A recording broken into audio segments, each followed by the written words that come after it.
I got a really good question I wanted to share with you all. Somebody said, look, I don't mind helping my wedding clients with some organizational stuff, but ultimately, whose job is this? Someone else's or the DJ's? And that's a really good question, and I thought it was worth a video. First of all, if I go back 30 years ago when I first started doing weddings, we used to come in during dinner. We'd load in during dinner, carrying speakers over our heads because we were going in between tables where people were actually eating. Yeah, this really happened. And we were setting up. And when 8 o'clock rolled around, we hit it.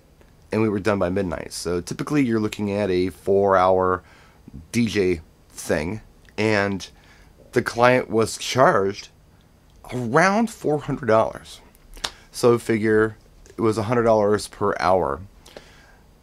Now that was 30 years ago. Then things started to change. I couldn't tell you exactly when they did, but they did. And dinner started to become a thing. Because people didn't want the disruption of anybody loading in during dinner. But, you know, I understand that. It was pretty disruptive sometimes. It became a 6-hour event at that point. 5 to 6 hour event. And through this process, I think we started to see things that we didn't see before, like the toasts and the entrances that the hall actually used to take care of. And then, of course, it comes full circle where we're actually doing ceremonies sometimes too, where the first one's in, we're the first ones out as far as the reception goes. So we're there for the whole night. The question that I got asked, I guess you could look at it a couple of different ways. If you just see yourself as the DJ and all you want to do is spin tunes for a crowd, then, you know, the whole wedding DJ entertainment specialist thing probably isn't for you.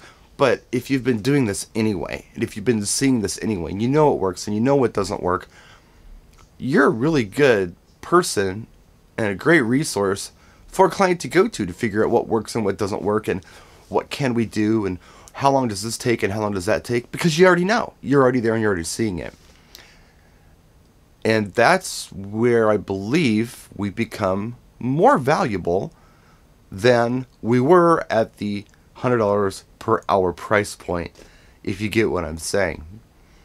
For me, it's not a lot of effort. I mean, it's time consuming, don't get me wrong, to walk through an event with a client and find out what they want, what they don't want, and find out what their wishes are and kind of bring them to reality and then do the timeline. It takes time.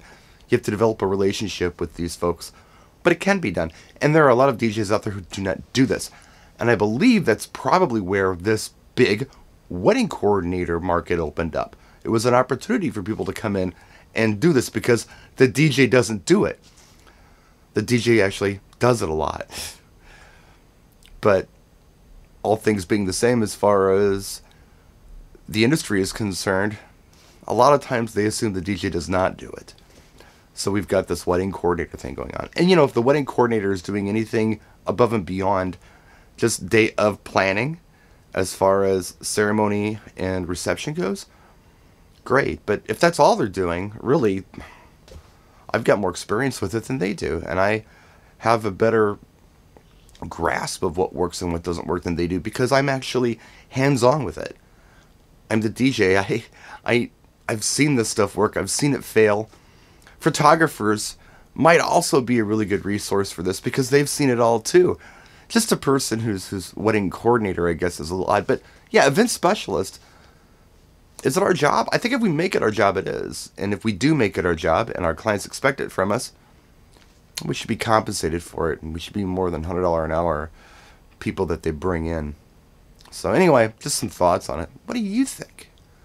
And if you are going to go from just the DJ to event specialist, how do you advertise that? Do you call yourself an event specialist?